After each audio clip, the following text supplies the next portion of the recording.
One of the advantages we have in Boise, Idaho, being a tertiary market, is we can see what's happening in the primary markets like New York and LA and even Portland. And it's clear that green leases and LEED certification and things like that are becoming more and more important to tenants and owners alike. So we spent a lot of time over the last half dozen years training our people up and doing case studies like this space or Capital Gateway Plaza.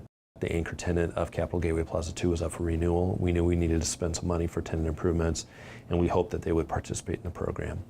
Really, the building was essentially leaking. So in the wintertime, cold air just came down. And in the summertime, well, hot air came down and we blew out conditioned air. We do what's called a pressure test, where they basically seal the building's doors and pressurize the building to see how much leakage there is. It had to do with the building envelope and thermal imaging that showed us exactly where it was occurring. And it made it much easier for our contractors to find those areas and fill them in.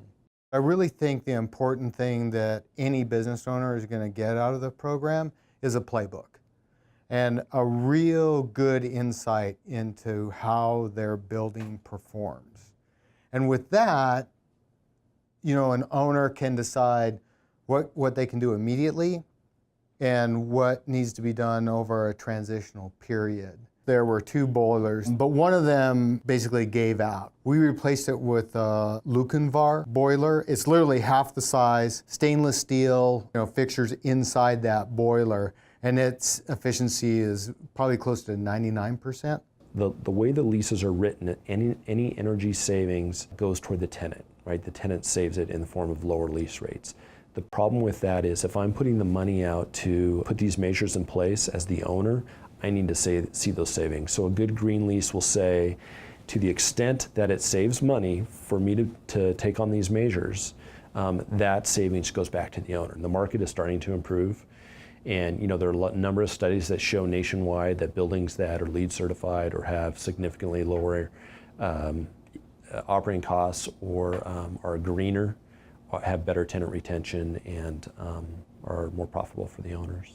There may be incentives out there from the power companies, and you combine that with the savings in energy that the building gets, and then you combine it in a better workspace for the tenants. I think it's an easier sell to an owner to convince them, hey, let's take these steps. And you don't have to take big steps, you can just take baby steps. It doesn't have to be huge, but I think as long as you get an owner to just start walking in the right direction, I think they'll be impressed with what happens.